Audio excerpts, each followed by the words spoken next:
नमस्कार, आदाब, सत श्री अकाल। मैं हूं राकेश तारा। अगर बात की जाए तो जेके न्यूज़ ब्रेक की तरफ से पहले उन करगिल में शहीद जवानों को जेके न्यूज़ ब्रेक की तरफ से मन से श्रद्धांजलि और भगवान से प्रार्थना करते हैं कि उनके घर वालों को सहन शक्ति और शक्ति प्रदान करे।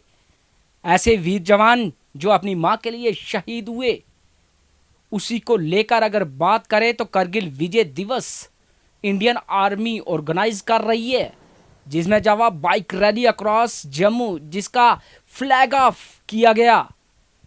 रैली का GOC 25 infantry div major general Rajeev Puri ने की।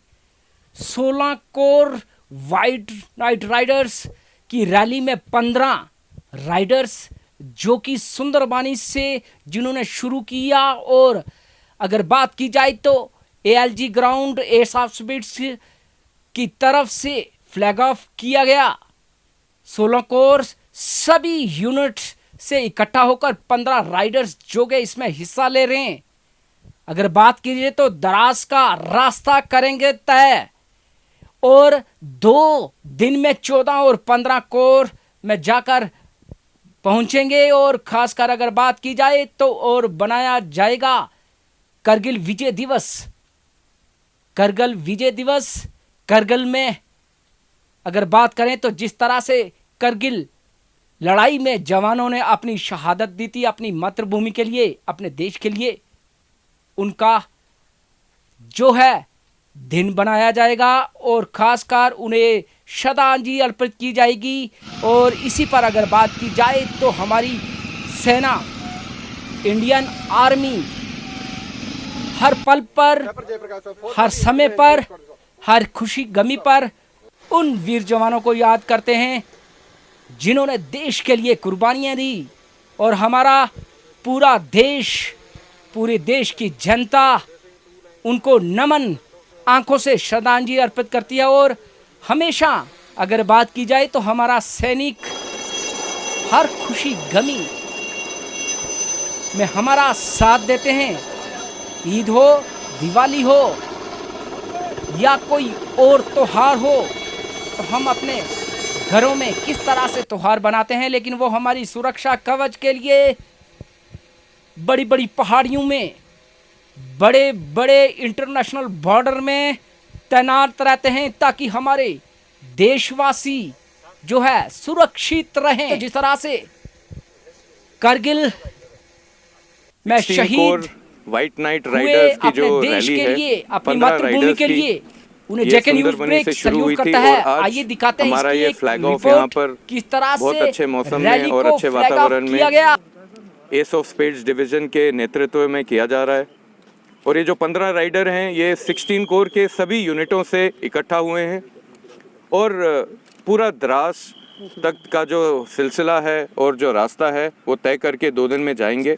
और वहाँ पर 14 कोर और 15 कोर की भी जो टीम है वो वहाँ पर इकट्ठी होंगी, मिलेंगी, और जो हमारे कारगिल के शहीद हैं और जो कारगिल की लड़ाई में जो भी शामिल हुए थे उनको श्रद्धांजलि अर्पित करेंगे। Thank you. पाकिस्तान की तरफ से ड्रोन हमले, अगर बात की जाए तो जम्मू कश्मीर में अब जिस तरह से सीज फायर है उसको लेकर पाकिस्तान की गतिविधियां कहीं ना कहीं जो है अब ड्रोन के जरिए जो है बढ़ाना चाहता है, लेकिन हमारी सिक्योरिटी फोर्स उन्हें लगातार निशाना बना रही है और उन्हें गतिविधि बढ़ाने से रोक रही है। जी हां, उनके मंसूबों को नहीं कामयाब होने देगी हमारी सिक्योरिटी फोर्स, हमारी इंडियन आर्मी। जी हां, अगर बात की जाए तो जम्मू एयरपोर्ट के पास फिर मंडराया पाकिस्तान का ड्रोन। जम्मू एयरपोर्ट में एक बार फिर पाकिस्तानी ड्रोन देखा गया, सुरक्षा बलों की कार्रवाई से पहले ही गायब हो गया। जम्मू में फिर अलर्ट जारी कर दिया गया। पिछले 19 दिनों में पाकिस्तानी ड्रोन देखे गए। जी हां, अगर बात करें तो 9 मामले सामने आ चुके हैं और कहीं ना कहीं अगर बात करें तो हमारी सिक्योरिटी फोर्स से वो बच नहीं पाए। वो तो गतिविधियां बढ़ाना चाहते हैं, लेकिन हमारी सिक्योरिटी फोर्स उन्हें मुंह तोड़ जवाब देते हुए कल यानी बुधवार को भी एक पाकिस्तानी ड्रोन मंडराता दिखाई दिया और सिक्योरिटी फोर्स जैसे ही उस पर कार्रवाई करने लगी और वो गायब हो गया। वो चाहते हैं कोई बड़ी दुर्घटना करने की सोच रहे हैं, लेकिन हमारी सुरक्षा बल, हमारी एजेंसियां उन्हें मुंह तोड़ जवाब दे रही हैं।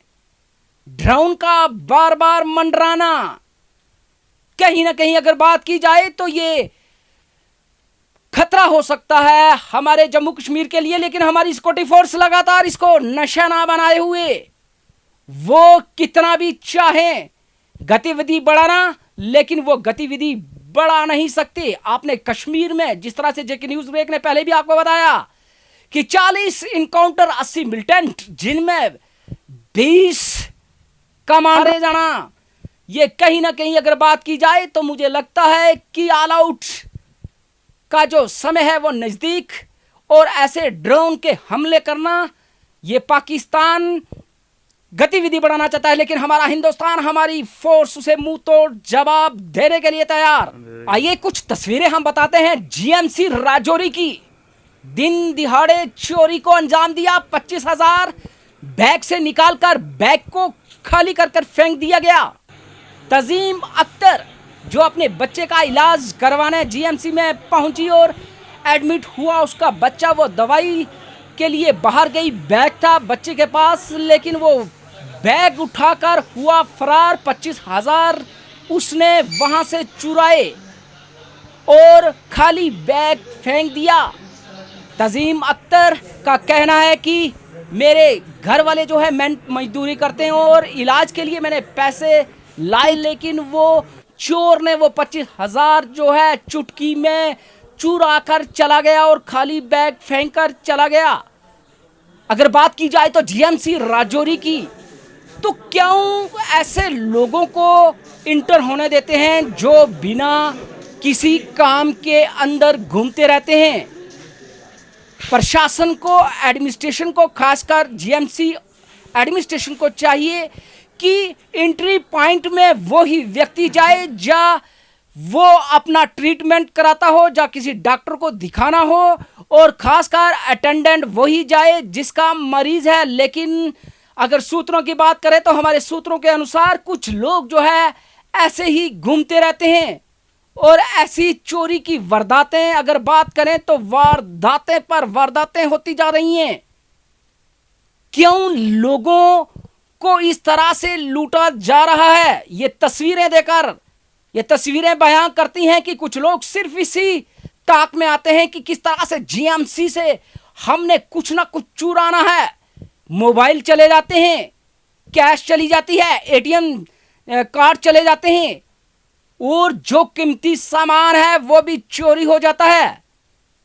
एक तो मरीज के साथ जो अटेंडेंट होता है वो इसी दौड़ में लगा रहता है कि उसका मरीज जो है बीमार, किस तरह से इलाज कराना है, डॉक्टर के पास जाना है, दवाई लानी है। लेकिन इस दौड़ा दाड़ी में कुछ लोग इसी ताक में रहते हैं और चोरी को अंजाम दे बैठते हैं। आइए दिखाते हैं ये रिपोर्ट। जी बताएं क्या हुआ है? सर यहाँ पे कोई कल रात को चोरी हुई है। एक मैडम बेचारी शाहदरा शरीफ से, उनके लड़के की यहाँ से कोई हो रही है, बीमार है, पता नहीं उसका ऑपरेशन हुआ है, तो उस बेचारी बोल रही है कि मेरे पास 25,000 रुपया था। तो वो बाहर चली गई बच्चे का कोई पेशाब पेशूब डोलने के लिए, तो यहाँ मुड़कर आई, उसका बैग में पैसे चला कर ले गए चोर। तो यहाँ की एडमिशन की बहुत कमज़ोरी है कि बाहर से आते हैं खुले चोर, यहाँ से लूट कर लोगों को लेकर चले। मैंने सुना है कि जीएमसी राजौरी के अंदर बहुत से चोरियाँ हुई आज से पहले भी। तो मैं कहना चाहता हूँ कि इन लोगों को शिकंजा कसा जाए इन चोरों के ऊपर, ताकि चोरियाँ ख़त्म होकर यहाँ के ये गरीब लोग सांस ले सकें। अगर गरीबों के पास पैसा नहीं है, किसी से उठा कर लेकर आएंगे तो वो चोर लेकर चले जाएंगे, वो बेचारा अपने पेशेंट का इलाज कैसे कराएंगे? तो मेहरबानी करके मैं डीसी साहब से भी ये रिक्वेस्ट करना चाहता हूँ, यहाँ के एसपी साहब से भी, और यहाँ के थाना मुतलका थाना पुलिस के एसएचओ साहब से भी, कि इन चोरों के ऊपर शिकंजा कसा जाए, ताकि चोर लोगों गरीबों के जेब काट कर ना ले जाएँ। अगर गरीब अपने बार मैं ये कहना चाहता हूँ कि कर्जा उठा कर लेकर आते हैं। ये बेचारी महिला कह रही है कि मेरा खामद है जो मजदूरी पर है, वो था बच्चे के पास, तो दिन के कोई 12:30 का टाइम था। मैं इधर पानी लाने गई बाहर, तो पीछे से बैग चोरी हो गया। तो जब मैं वापस आई तो मैंने पूछा इधर बैग किसी ने उठाया, पूरा इधर वार्ड इकट्ठा हो गया, तो बैग जो है नहीं मिला।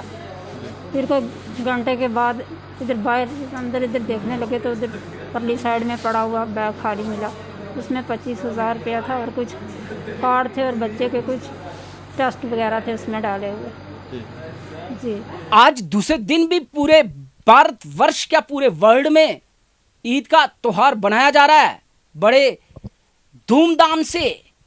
आज भी लोग एक दूसरे को गले मिल रहे हैं और उनके घर में जाकर मुबारकबाद दे रहे हैं और एक दूसरे को दावत पर बुला रहे हैं। और अगर बात की जाए तो इसमें हिंदू मुस्लिम सिख ईसाई सभी जो है एक दूसरे को गले लगाकर और एक दूसरे को मुबारक देकर ईद का ये त्योहार बना रहे हैं। आज दूसरे दिन भी ईद का त्योहार पूरे जम्मू कश्मीर क्या पूरे वर्ल्ड में जो है धूमधाम से बनाया जा रहा है।